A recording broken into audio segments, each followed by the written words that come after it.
எனக்கு அன்பான சகோதர சகோதரிகளுக்கு நம் ஆண்டவராகிய இயேசு கிறிஸ்துவின் நாமத்தில் என் அன்பின் வாழ்த்துக்கள். இன்றைய நாள் செய்திக்கான வார்த்தை சங்கீதம் 69:33. கர்த்தர் எளியவர்களின் விண்ணப்பத்தை கேட்கிறார். நம் கர்த்தர் எளியவர்களையும் சிறுமைப்பட்டவர்களையும் திக்கற்ற பிள்ளைகளையும் ஒடுக்கப்பட்டவர்களையும் ஒருபோதும் மறவாதவர். அதனால் தான் அவர்கள் விண்ணப்பிக்கும் போது தவறாமல் கேட்பதோடு பதிலும் அளிக்கிறார்.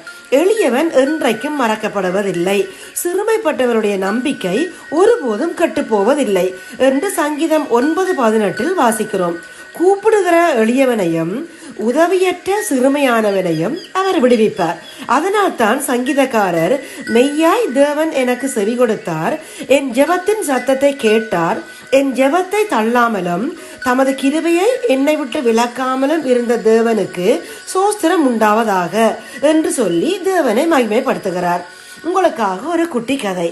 ஒரு 15 இராணுவ வீரர்களும் அக்குழுவின் மேஜரும் 3 மாத காலம் இமாலயாவில் பணிபுரிய வேண்டும் என்று சென்று கொண்டிருந்தார்கள். கடும் குளிரும் இடையிடையே பனி மழையும் அவர்கள் மலை ஏறுவதை கடினப்படுத்தியது. இந்த நேரத்தில் யாராவது ஒரு கப் தேநீர் தந்தால் இவ்வளவு நன்றாக இருக்கும் என்று அந்த மேஜரின் மனமும் உடலும் ஆசைப்பட்டது. 1 மணி நேரம் நடந்த பின் வழியில் ஒரு பாலடைந்த கடையை கண்டார்கள்.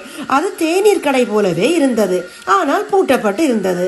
3 மணி நேரம் நடந்து வந்ததால் அங்கே சற்று ஓய்வெடுத்தனர். அப்போ ஒரு ராணுவ வீரர் சொன்னார், இது ஒரு தேநீர் கடைதான், உள்ளே தேநீர் தயாரிக்க எல்லாம் இருக்கக்கூடும், நாம் பூட்டை உடைக்கலாமே. இது ஒரு தகாத காரியம் என்று யோசித்த மேஜர் தான் தளர்ந்து போன வீரர்களுக்காக பூட்டை உடைக்க சொன்னார். அவர்களின் அதிர்ஷ்டம், உள்ளே பிஸ்கட் பாக்கெட்டும் இருந்தது. எல்லோரும் தேநீர் குடித்து பிஸ்கட் சாப்பிட்டு புறப்பட தயாரானார்கள். நாம் திருடர்கள் அல்ல, இந்த தேசத்தை காக்கும் தேசத்தாயின் பிள்ளைகள் என்று நினைத்த மேஜர் ஒரு 1000 ரூபாவை எடுத்து மேசையில் வைத்துவிட்டு கதவை சாத்தி புறப்பட்டார். அடுத்த 3 மாத காலத்தில் அவர்கள் பணி முடித்து யாருக்கும் உயிர் சேதமின்றி மீண்டும் அதே வழியால் வருகையில் அதே தேநீர் கடை. ஆனால் இப்போ அது திறந்திருந்தது. அதன் முதலாளியும் இருந்தார், வயதானவர். அவருடன் பேசியபடி தேநீர் அருந்தினர். அவரிடம் மிகவும் நிறைந்த நெஞ்சுடன் கடவுள் பக்தியும் இருந்தது. தாத்தா, கடவுள் இருக்கிறார் என்பது உண்மை என்றால் அவர் எதற்கு உன்னை இவ்வளவு வறுமையோடு வைத்திருக்க வேண்டும் என்று கேட்டனர். அப்படி சொல்லாதீர்கள், கடவுள் நிச்சயம் இருக்கிறார், அதற்கு என்னிடம் சான்றே இருக்கு.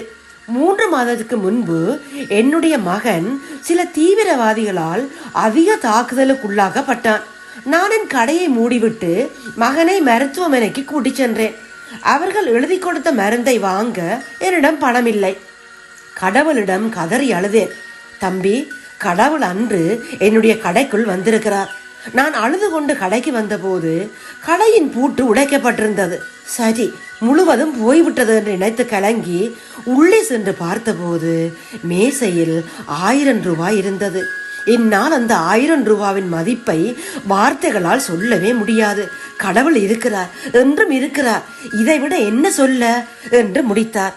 இதை கேட்டுக்கொண்டிருக்கிற எனக்கு அன்பானவர்களை, திக்கற்றவருடைய ஜெபத்தை அலட்சியம் பண்ணாமல் அவர்கள் விண்ணப்பத்தை அங்கீகரிப்பார் என்ற வார்த்தையின்படி இந்த வயதானவருடைய மனநிலை அறிந்து அவருடைய இக்கட்டான சூழ்நிலை அறிந்து கர்த்தர் என்ன விதமாய் அந்த மேஜர் மூலம் உதவி செய்திருக்கிறார். நம் கர்த்தர் எளியவர்களின் விண்ணப்பத்தை கேட்கிறார். இன்றைக்கும் விசுவாசத்தோடு எங்களுடைய விண்ணப்பங்களை அவருடைய கரத்திலே ஒப்பு கொடுத்து இப்போது நாங்கள் ஜெபிப்போம். எங்கள் அன்பின் பரலோக தகப்பனே, இந்த நாள் வார்த்தைக்காக உமக்கு சோத்திரமப்பா.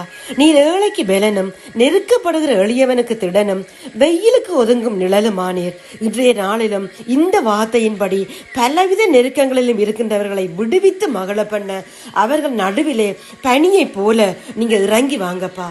இந்த ஜெபத்தை இயேசுவின் நாமத்தில் எடுக்கிறோம் எங்கள் நல்ல பிதாவே. ஆமேன், ஆமேன், ஆமேன்.